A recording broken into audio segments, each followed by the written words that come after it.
Hello there. Hi. We're here with our brand new 53 US gallon new American oak Zach Cooperage barrel. We're going to talk about barrels. I'm Jenna. I'm Max. We're distillers here at Sons of Vancouver Distillery. We're going to take you through a little bit about our barrel program and maybe pull some samples from some barrels, talk a little bit about barrel finish and how we make whiskey and make it really tasty. So we've got a 53-gallon barrel here. This is a brand new Kentucky oak barrel from Zach Cooperage. Smells really good. These guys get shipped to us with a little red cap in here. They send us the bungs that go inside. Bungs. Basically, the process for filling one of these guys is you first want to start by visually inspecting it. Make sure that everything about it looks good. You can see the beautiful alligator char inside there. Very scaly. And that's that number 4 char, which is the thickest, or rather the coarsest regular char. Coarse being the flames penetrate the wood most intensely and deeply, allowing you to get a lot of dark caramelized and coffee-like flavors out, as opposed to a lighter toast like 1 or 2 char. Basically, the barrel gets sort of half put together. The ends aren't on it yet. They're gonna use probably 2 of these bands just to keep the wood staves together. It's gonna get rolled down a line, and there's basically a giant torch that's going, and they're just gonna blast it with fire inside. Yeah. They're going to leave it on there for a different amount of time depending on the char, but essentially they're burning the inside of the barrel. And what that does is it creates all of these tiny little channels. That's the alligator char as we refer to it. And those little channels are going to create all of these little porous areas for the whiskey to be able to penetrate into the wood. The sort of blackened charcoal of the wood acts as a filter bed for the whiskey. And then the toast layer that's underneath that is what's going to deliver all of the lignins and the sugars, the natural flavors that are going to create the nice profile in the whiskey. Yeah. So after doing a visual inspection, we're going to then make sure that the barrel is hydrated and ready to go. So we would fill it with warm water. That is going to show us if there are any leaks in the barrel. Generally, you'll see them either between the staves here. You'll see like little pinhole leaks, or sometimes around the heads. If you have brand new barrels, they're probably not going to be leaky. They're going to make sure that they're good to go when they send them to you. I've never had a leaky brand new barrel before, but you still want to fill it and make sure that your whiskey's not going to go all over the floor. Exactly. I have also read from a cognac maker in France that the initial fill with water also, if you leave it overnight, it can wash away a very astringent tannin. That's the first tannin that comes out of the barrel. I don't know about the truth of that or not, but I'm pretty sure a cognac maker probably knows what they're doing, or a master cognac maker. That's true.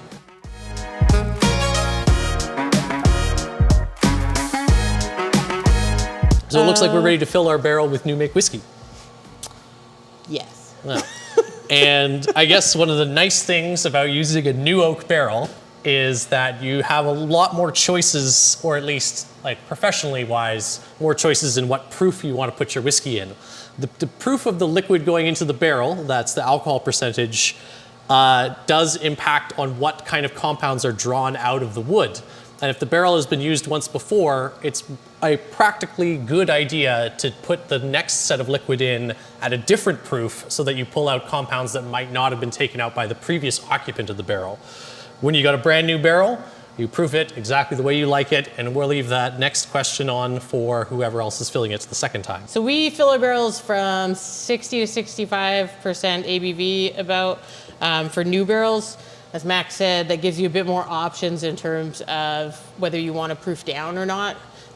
Generally, the consumer wants cask strength whiskey to be around 60% proof. So that's how we do it. Yeah. Makes sense. The other main kind of barrel that we have, which is the other ones that you see behind us here, is once filled ex-bourbon barrels. These are pretty common in Canada because we don't have the same laws that people in the US have. And so in the US, if you're making bourbon, you can only use your barrel once. It has to be in a brand new barrel. Whereas in Canada, you can, and lots of other places in the world, Scotland, etc., you can reuse barrels. And so we get these really nice once-used bourbon barrels from 2 Bar Bourbon in Seattle. They're good friends of ours, and they make really good whiskey. Yeah. Yeah, bourbon barrels are easily the most common type of aging vessel in the world. They're because of the rules of bourbon where they have to change them out. And but that is fine because bourbon is an excellent base for a second product, and it is a really nice thing that we get to use all these bourbon barrels. Definitely having had a barrel filled already and aged some whiskey already, you're going to have less of the sugars and lignins that you want in your barrel to provide color and flavor. But that's not to say that it doesn't have a lot of life in it still. A barrel can be used about 3 or 4 times before you start to see like a big degradation in the amount of color and flavor that you're going to get out of it. Some places use their barrels an infinite number of times, and the barrels essentially sort of become like holding vessels. Yeah, neutral. It's an important distinction to note the difference between age and maturity. You know, you put something in a wooden vessel and say that that barrel is 100 years old, the liquid inside of it will legally be older as time passes, but it won't really be more mature. And that's one of the reasons why we at Sons of Vancouver like to keep our barrels on a 3 or 4 use cycle so that we're getting a lot of flavor and life into our spirit and not just getting older liquid, where we want mature liquid faster. So the difference in filling these guys is that you really don't want to wash any of the flavor that you have in these out of it. These are coming usually wet, which means that it's contained whiskey in it recently and the wood hasn't dried out. So generally you'll find that it's well hydrated and that any whiskey you put into it isn't going to leak out. The easiest way to hydrate a barrel that has had something in it that you don't want to wash out of it is to add the water to the heads of the barrel instead. You probably won't see on this one because it's well hydrated, but you'll actually see little beads of water sort of creeping down here, and it will fill any gaps with water and then over time hydrate the staves and create a sealed barrel. So if this were an underhydrated barrel, I would probably fill this head, leave it for a day, flip it over, fill the other head, leave it for a day, and then you'll end up with a hydrated barrel at the end of the day. The third kind of barrel we're going to talk about is finishing barrels. So these are similar to ex-bourbon barrels in that they have had a liquid inside of them that is imparting some flavor, but different in that the primary goal here is to get the flavor that's inside this barrel into the whiskey, whereas the ex-bourbon barrel, definitely there's some bourbon character that's coming out of it, but the primary goal there is to actually mature and age the whiskey. Yeah. This barrel here is a PX sherry barrel, which is really beautiful in both nose and character.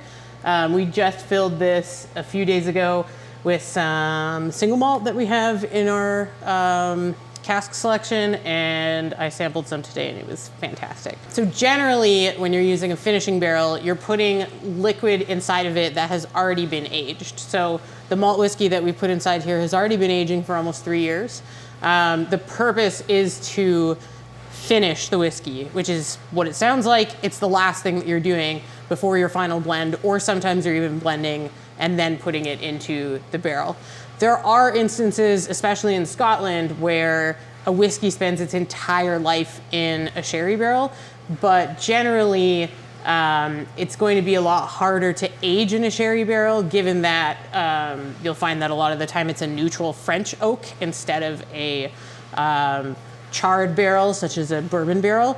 That's not a hard and fast rule. Sometimes you'll see bourbon barrels that have been turned into sherry barrels, sort of a mixed bag there, but this one here is French oak. There's no layer of char inside of it. You can just see the wood grain inside. And so it's not going to do much in the way of maturing the product, but it is going to do a lot in flavoring and mellowing the product a little bit. This will probably spend somewhere between 6 months to 12 months in this barrel. So you can look out for that release sometime soon. Exciting.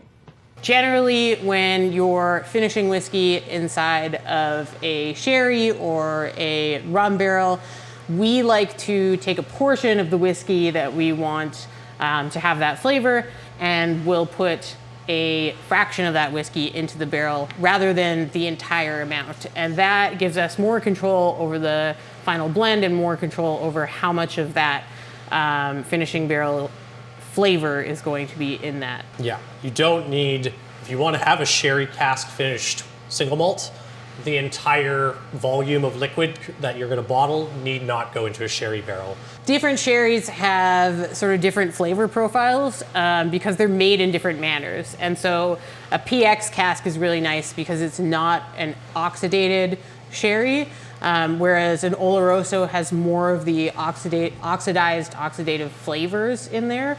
So a bit of that sort of like funky sort of taste, vinegary taste, not in a bad way. Yeah. But this one here we picked because it had a lot of like dried fruit, raisiny, pruny, leathery flavors to it, which is going to lend really well to the single malt. We have done an Oloroso finish before, and we found that it lent a lot more of the sort of oxidized wine flavor, which we didn't care for as much. So on the whole, I think that's why PX casks are so commonly used as well.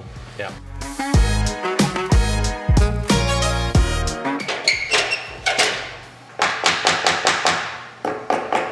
So one of the biggest tasks in maintaining and making whiskey is how to store your whiskey as it's aging and how to keep an eye on it and when to know it's ready. So here we're going to take some samples. As you see, our beautiful stack of barrels. At this distillery, we've decided to use purpose-made barrel racking to keep our whiskey stacks in order.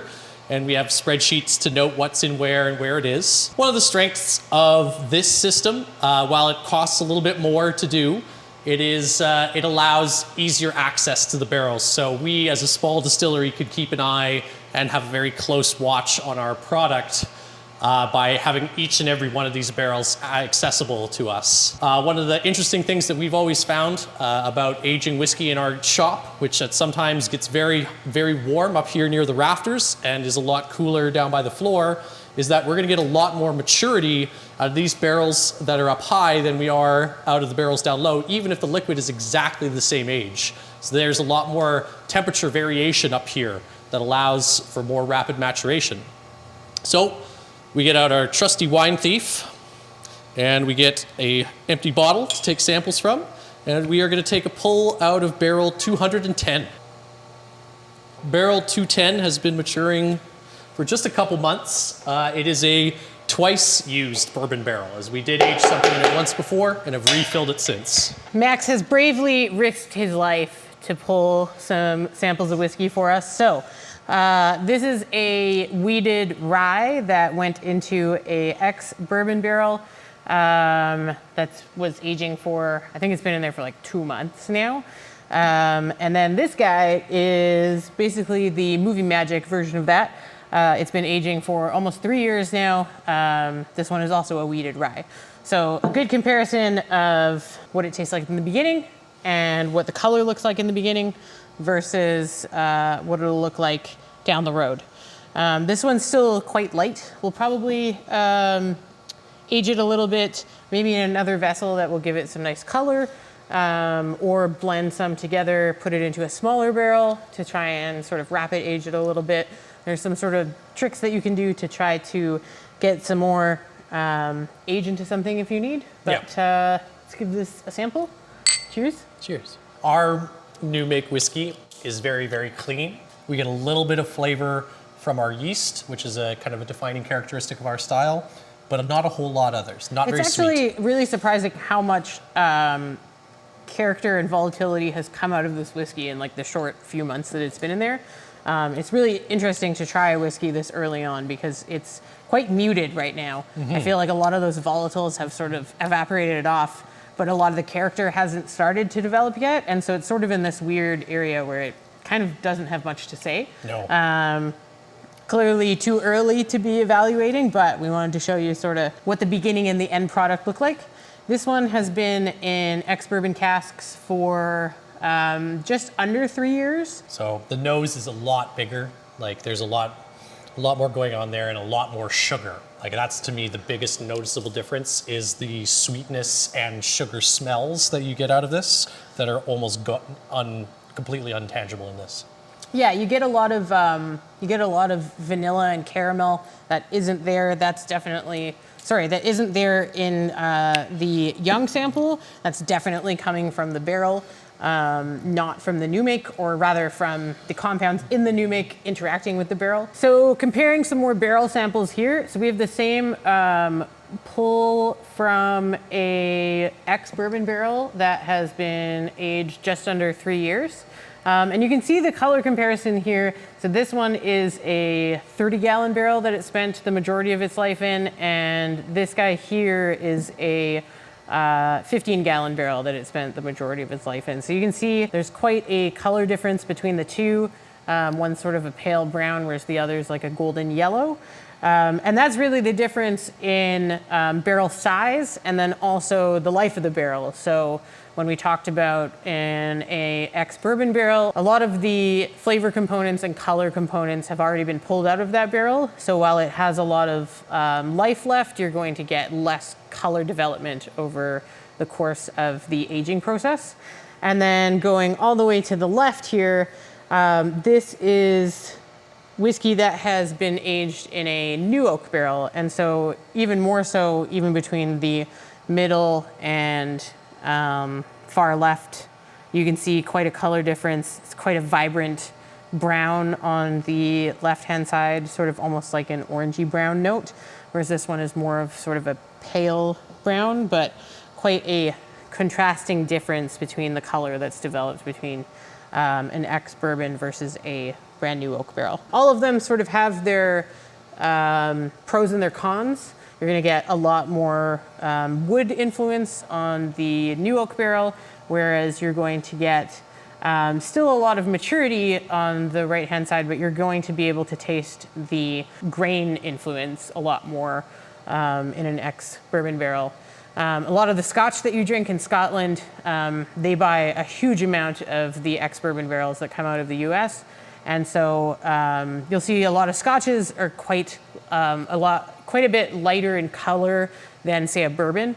And that's primarily the reason why. But you will see that generally in the US, bourbons have spent, 3 to, let's say, 5 or 6 years in a barrel, whereas in Scotland, probably the average, I would say, is like 7 to 10 years. Cut. Should we drink some? Let's drink some. Cool. So here's our dark 211, the most finished of all of our whiskeys here.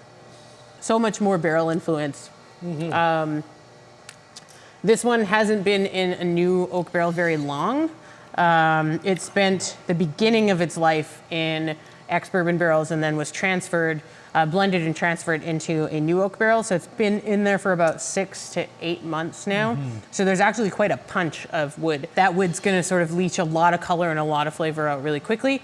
And then it sort of mellows out over time. And so you really want them to be in that new oak for like at least a year before you're blending it out. Yeah, you're gonna get a lot more burn, and that burn is not just the high alcohol content, it's an astringency from the wood. We hope that you've learned a thing or two about barrel aging. This is how we do things at the distillery. Not to say that's how everyone does them, but I think everything's a sort of bit of personal preference, and this is the way that our whiskey program works for us.